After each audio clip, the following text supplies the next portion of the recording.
Hey guys, Alan Bishop, the Alchemist of Indiana's Black Forest, checking in again with the One Piece at a Time Distilling Institute channel in this marathon question answering session.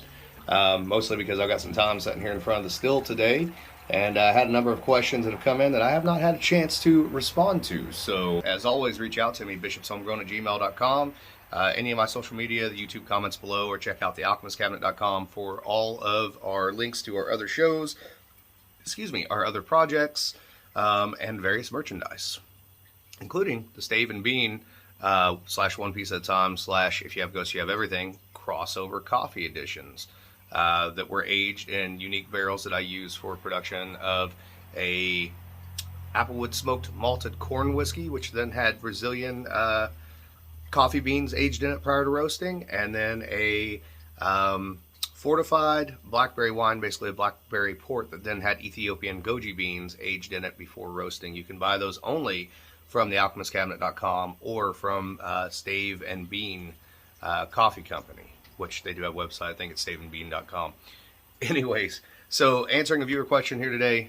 This question is, I think Jeff Bruns asked this question again in this session. I don't have the questions printed out in front of me. I'm having to go through my screenshots that I've made because my printer is currently out of ink. So if I got the name wrong, I apologize. But the question was basically in reference to one of the mash-in videos I did. I mentioned I was using up the grains that I had because I didn't want them to go bad. So Jeff's question is about how long can you really store grains without them going bad? And this is kind of a complex question. So I will answer it to the best of my ability from my experience.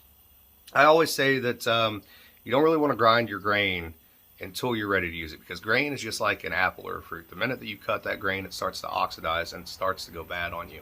When it comes to milled grain, unless you have it in a vapor sealed bag and you can keep it somewhere cold like a freezer or something like that, I would try to use that milled grain up in a couple weeks if at all possible, because otherwise you're degrading the proteins, you're oxidizing the grain, you're not going to get that fresh flavor that you want off of it, etc., particularly for white spirits. When it comes to whole grains, they're a little bit more forgiving, right? They'll store for a little while. We all know that commodity grains might store for, from year to year, from harvest season to harvest season. Do I think that that's the best option? No. And I try to, even at work, handle this the same way that I would at home, which is I try not to order any more of those grains at one point in time than I'm going to be able to use in, let's say, a month and a half or something like that, especially with the stuff that goes into the storage bins outside. Even if that grain's dry, you got to remember those storage bins outside, those big metal grain storage bins, they breathe. And so those grains can get some moisture in them over time. They'll wick moisture as well. It's not the best situation in the world for those grains. So my suggestion is to try to use those grains as quickly as possible. I personally would not go and buy older grain from a farmer, and I will always buy directly from the farmer if you can, where you can see the quality. But I would even say this: I've known some home distillers that will go and buy some grain from the farmer a year out from harvest, right before the new harvest comes in. I would avoid that because a lot of times it has weevils in it. The weevils get in, they eat the starch. You're not getting anything off of it yield-wise, quality-wise, it's not good. Flavor-wise, it's not going to be good. It could potentially be a little bit musty, etc. It's all about storage in a way that you can store them and how quickly you can use them. Don't buy any more than you think you're going to use in a month and a half or 2 months at the most, right? Store them somewhere away from the moisture, preferably in vapor-sealed bags, or at least bags that you can close up in some way, shape, or form. And always check them. Don't just presume that the grains that you have on hand are good grains.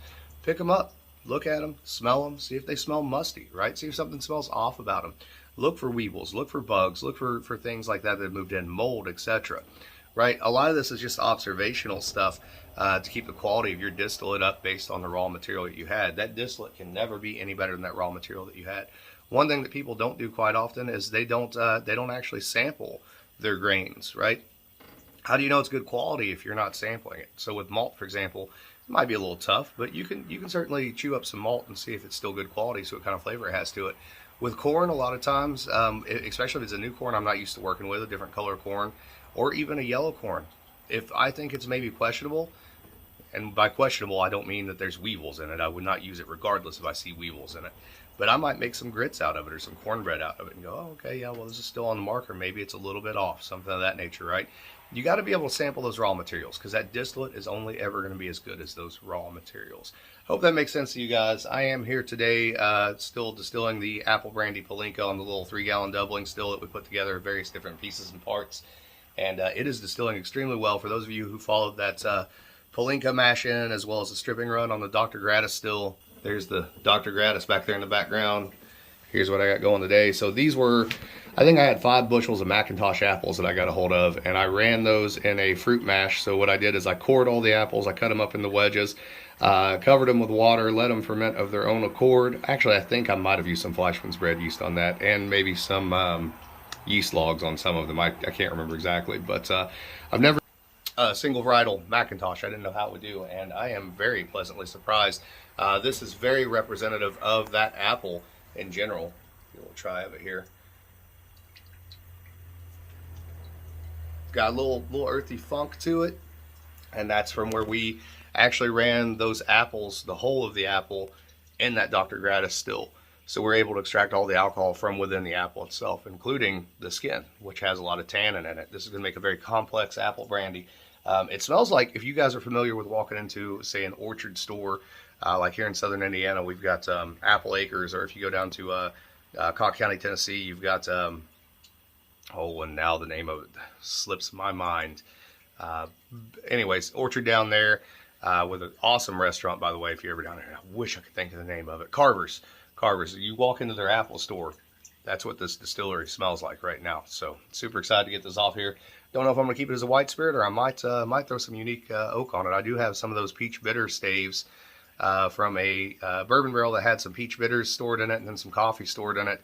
I might take one of those peach bitter staves and throw in this, because I think that'd be really good. And for those of you that are interested in staves or unique grains and things of that nature, so I'm not a supplier of those sort of things, although I do come across a lot of unique supplies, or make some of my own supplies from things we grow here on the farm. Those are always available too, whatever extra I have of them, at thealchemistcabinet.com in our store section called the Warehouse 1. So I do have a lot more of those peach bitter staves left if you guys are interested in them. So thanks for tuning in, guys. Love y'all. Later.